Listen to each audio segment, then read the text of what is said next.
Hello there, my name is Cedric, or Stupid You. I am the creator of FreeGameFindings. Today I'm doing yet another product demo and unboxing. Not long ago I tried out my first third-party controller in recent memory. It opened my eyes to the world of non-typical controller options, as I really only remembered them being the lesser choice. Not the case anymore. There are plenty of options when it comes to both first and third-party controllers, but one of the more popular third-party choices that I've seen floating around here and there has been GameSir. Starting back in 2013, the company has developed into a strong competitor, official Xbox partnerships, a variety of different styles to try, loads of fancy features, creative designs, multiple price brackets, the works. In partnership with GameSir, I'm happy to announce a giveaway on FGF for 10 total controllers, namely the G7 Pro, the Cyclone 2, and the Nova 2 Lite controllers. To go alongside that promotional event, I will be taking a personal look at GameSir stuff as well. I was sent the Midnight Gray Nova 2 Lite, the Shadow Black Cyclone 2, and the Shadow Ember G7 Pro by GameSir. Stay tuned until the end of the video to learn more about how you can win yourself one of the 10 controllers from GameSir over on the FGF subreddit. With that out of the way, let's unbox and try out my controllers. Wrapped up in this shipping bubble wrap thing, we get a sneak peek. Getting it all undone here, we can start going through the 3 boxes. We'll go from cheapest to most expensive. Starting off, the Nova 2 Lite. A quick glance at the box first, then we can get that thing open. Right out the gate, we have this little enclosure or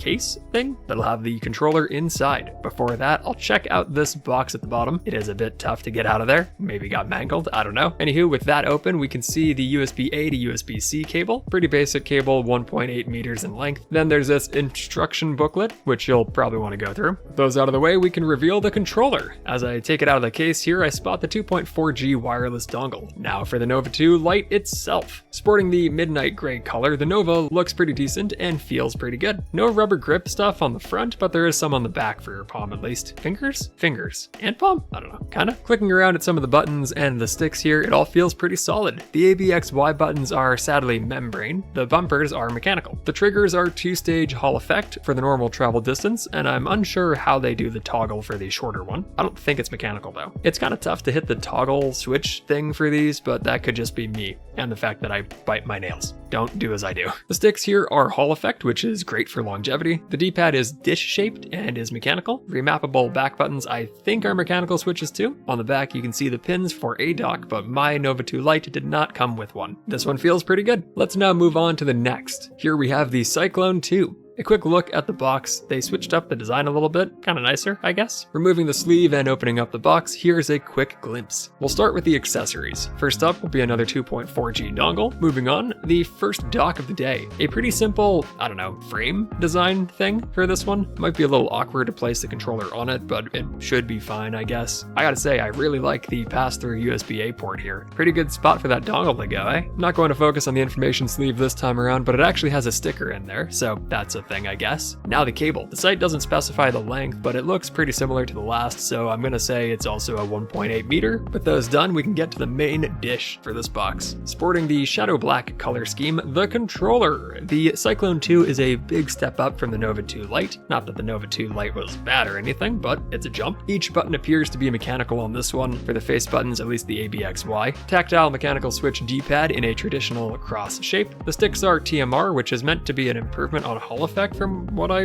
understand, I think. The triggers are 2-stage Hall effect with micro switch trigger stops. If you like shorter distance, pretty nice. I don't love the way you switch them, to be honest, but they're manageable. You know, the whole nail thing. I'm not sure what the bumpers are, but they don't feel like they're mechanical to me. Same thing goes for those remappable back buttons too. Forgot to mention it earlier, but there are grips on both the front and the back for this one. We even have a 3.5mm jack here. Always love to see that. To cap it off, here's the controller sat on the dock. It's kind of awkward for sure, but I'm sure it'll be fine on a desk. Maybe don't hold it in the air like this. Now let's get into the highest end one that I have here, the G7 Pro. Same kind of packaging as the Cyclones. Take note of that Xbox logo on it though. Getting the sleeve out of here and opening up the box, we get our peek. Starting with the accessories, the dongle is a bit different again. Next up is another included charging dock. It even has storage for the dongle, strangely enough. This one's shaped a bit better, I would say. Much easier to place the controller onto it. Losing the pass-through port in the process kind of sucks though. Next is a tease for a feature to come, some different D-pads. Nice to be able to pick your style. Moving from that, here's another info sleeve. I opened it up because a green sheet caught my eye. They seem to include a month of Game Pass Ultimate with the controller. Was excited until I found out it's for new subs only. Lame. Rest of the stuff in here looks to be the info sleeve and the same sticker that I mentioned not showing in the Cyclone 2. Final accessory to check out will be the cable. This one's actually braided, which is kind of nice. The site says 3 meters. With those out of the way, let's take a look at the big boy, the G7 Pro itself. Rocking the Shadow Ember color, it looks pretty sleek. Poking around at it feels pretty great too. Palm grips on the front and back. The red bit you see in the front here is actually a detachable faceplate, so you can go and get other designs if you wish. Pretty nice. It only came with one though. The big thing you see at the very top, there's actually some sort of like cable protector thing, and you can pop it off, which I did pretty quick. Anyway, we got some optical micro switch ABXY buttons, interchangeable mechanical micro switch D-pad. The default one's this big circle, which is ugly.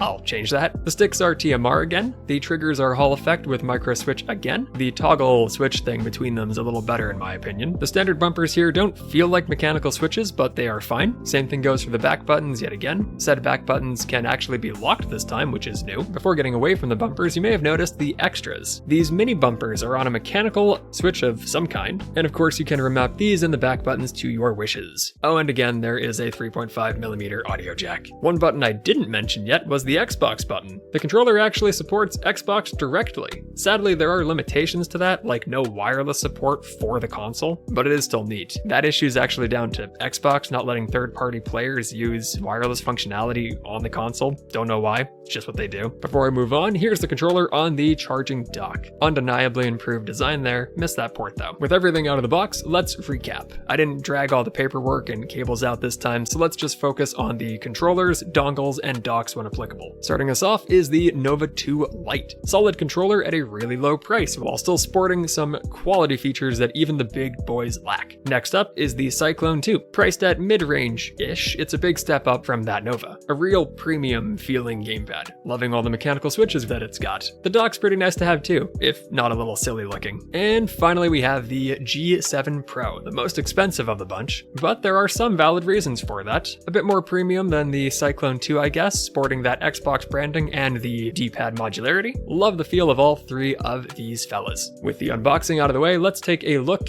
at how the controller compares to other choices that I've got, both first and third party ones. Okay, so I have a decent collection of controllers here to compare to. Let's see how the Nova 2 Lite, Cyclone 2, and G7 Pro from GameSir look next to an Xbox One controller, Xbox 360 controller, PS4 controller, and the original Steam controller. For third party options, I have a Hyperkin Duke and the 8BitDo Ultimate 2C, which might look familiar. I'll show each GameSir controller beside one of my other options, starting with the Nova 2 Lite, then going to the Cyclone 2, and wrapping with the G7 Pro. All three GameSir controllers sport the same asymmetrical stick layout, basically the Xbox layout, and the palm rests are all kind of the standard too, meaning that they fan out diagonally, which I personally much prefer. You'll notice that the 8BitDo did not do that. I never loved that choice. I got used to it eventually though. In terms of size, the GameSir controllers are all pretty close. The Nova 2 is kinda smaller, and the other two are basically neck and neck with a slight edge to the G7 Pro. As noted in the unboxing, two of the GameSir controllers include audio jacks, which isn't always the case. If I had to pick which controller the GameSirs are most like in terms of shape and size, it would probably be the Xbox One controller, which is fantastic news for me. Your mileage may vary. To close it out, here's an overhead shot, or shots, of all of the controllers. Now that we've physically compared them a bit, let's review these GameSir gamepads. So I've had a few days here where I've tried each of these controllers. Lots of eFootball, a rhythm game, a little Tetris, and a little bit of Wreckfest. Tried to kind of get everything. All played on my PC. Ever since I worked on the FGF giveaway with 8BitDo, I've been rocking the Ultimate 2C that they sent me pretty regularly. I got used to that shape, but I still do prefer something closer to an Xbox controller. My experience with all three GameSir controllers has been mostly positive. Sticks and triggers that are meant to last, some mechanical switches depending on which ones you're looking at. Great stuff. Since I have all three controllers to run through here, I'll make it a little easier with the key points that I pulled from the site. I probably should have put these into a table, but whatever. So taking a quick look here, we have the G7 Pro, the Cyclone 2, and the Nova 2 Lite differences. Kinda sorta differences. More so key features, I guess. To immediately open things up, they all support GameSir's own software. They have tri-mode connectivity, meaning that they have Bluetooth, wired, and 2.4G connectivity. They're all 1000 Hz polling rate. They include a 2.4G dongle, and they all have the macro macro or mod or M button. The Nova 2 Lite supports the Switch, PC, Android, and iOS, Hall effect analog triggers with trigger stops, 600 mAh battery, Hall effect sticks, the 2 back buttons, a mechanical circular D-pad, membrane ABXY, and the optional charging dock. Mine did not come with one. Cyclone 2 is also compatible with the Switch, PC, Android, and iOS. It has Hall effect analog triggers with micro switch trigger stops, 860 milliamp battery, milliamp battery, TMR sticks, the 2 back buttons,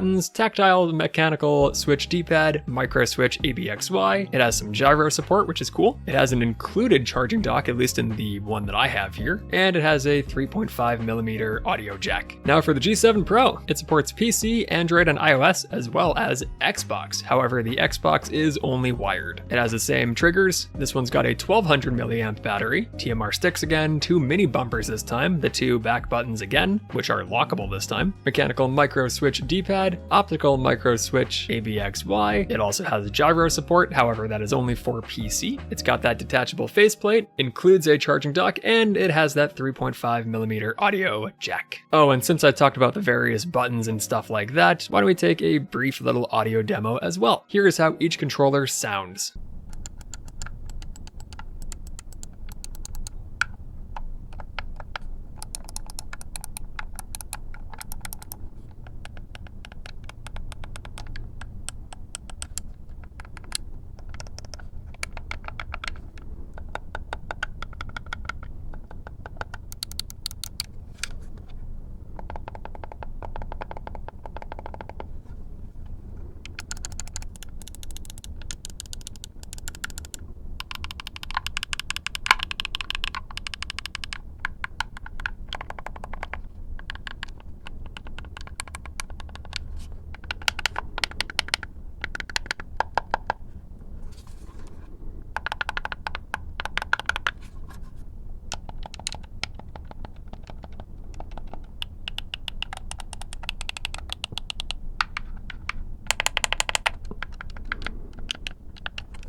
Something neat to mention about the docks that I had included here with 2 of my controllers is that they or the controller while connected to them have some sort of progress LED that goes on while charging. Pretty useful, but it was a bit distracting if I'm being completely honest. It might not be a bother to some. Since it is a dock though, I would imagine the expectation is that it will rest somewhere kind of in view. Just keep that in mind. This may be the case for the G7 Pro as well, but with the Cyclone 2 controller, once it was fully charged, it eventually turned off the progress LEDs on the controller and dock and kept them off. Oh, and one final thing that I sort of just skipped over is the fact that there is GameSir software. The controllers themselves offer basic means of customization and remapping and a couple other changes, but you could possibly benefit from having a GUI-based application that they provide either on your phone or on your desktop. It's also possible that you want to do more advanced macro designing, so yeah, that might be supported in there. I didn't care to do that, so no big for me. I just jumped into the manual and could remap things if I needed to, so that was fine. It is good to quickly note though that the software, at least at one point, had some sort of flag that it was procking from Google for security purposes. This was apparently because the application would request access to see your screen, but that would have just been for reading the HUD in video games. Things like the on-screen controls to map the buttons on the controller to those inputs. I'm not sure if that kind of thing got resolved or if they just made that permission more clear, but that is something to quickly mention. Okay, so now let's get a little bit more personal with it. How did I feel about the controllers? Which one was my favorite? What did I like about them? What issues did I have? Again, I liked all 3. They all felt solid. I was able to just pick them up and just go without any tinkering, but you have the ability to do so if you wish. All 3 had various features that make them strong picks over other third and first party options. If I had to pick the one that I liked the most, it would actually, shockingly, be the Cyclone 2, which means I picked the one that's cheaper than the G7 Pro. We'll get into that in a sec, but let's talk about the Nova 2 Lite first. The Nova 2 Lite is one of the cheapest controllers GameSir happen to offer, at least in this style. To do that, it holds back a little bit, the membrane face buttons being that big one. It still has Hall effect triggers and sticks, which is wonderful, but the membrane ABXY is not the greatest. It's completely serviceable though. $40 Canadian for a controller with those features, a mechanical D-pad, and even some back buttons is a pretty solid deal. The only real problem is that I happen to also be trying 2 other controllers of theirs. Okay, now let's go on with the Cyclone 2. too. It is fantastic. An included dock, mechanical buttons all over the place, Hall effect triggers, TMR sticks, a couple of back buttons, and even some gyroscopic function. There's even audio support. Really solid offers, no doubt. My only gripe is that I don't like the way they did the trigger stop switch thing on this one. Not a massive deal, but hey, it's a negative. All in all, it is a fantastic pick, and it is easily my pick. The price is a bit higher than some might think for third party. It is 66 Canadian dollars at the moment on their site, but I do think it is a solid premium controller. Alrighty, now for the G7 Pro. It's really funny because this one should be the absolute winner for most people. It's got Xbox branding and support, the best battery of the batch easily, even more additional buttons. It's got those Hall effect triggers, the TMR sticks again, mechanical buttons even more so all over the place, I guess, maybe, I'm not so sure. It has that gyro support on PC only, it's got a way better dock, it even has that audio jack and some customization with the faceplate and the D-pad. Not to mention there's even a code for a month of Game Pass Ultimate. The only real negative one should have with this thing would be the price. It's 100 Canadian for the tri-mode one that I have here. They do have a wired only one that is available for 70 bucks, but yeah, still pretty up there. Again, it's probably pretty fair considering all the features available, but I did have one big issue that I just couldn't get over, and it revolves around that D-pad. I have something that I personally couldn't get used to with it in my limited time using the G7 Pro, and it's silly, I know, I can't deny that, but it was very common for me to be pressing down on the D-pad, thinking it's enough, and it actually not being enough for it to actuate or to hit the switch. I believe this is because it ends up internally being slightly taller than the other D-pads I've used in the GameSir lineup, which I assume is because this one allows you to swap out the D-pad for another style. Like, this could just be a millimeter different or something, but somehow it's enough for me to be having an issue with it. I tried for a bit to get the hang of it, but I just couldn't. I think if you give me a week of me just only using that controller, and there's no way that I'll miss it. But yeah, I kept somehow touching on top of the button rather than pressing in, and it did mean that I was missing some input. You can probably resolve that by just getting the muscle memory down, but it didn't come naturally. Everything else about the controller is fantastic, do not get me wrong.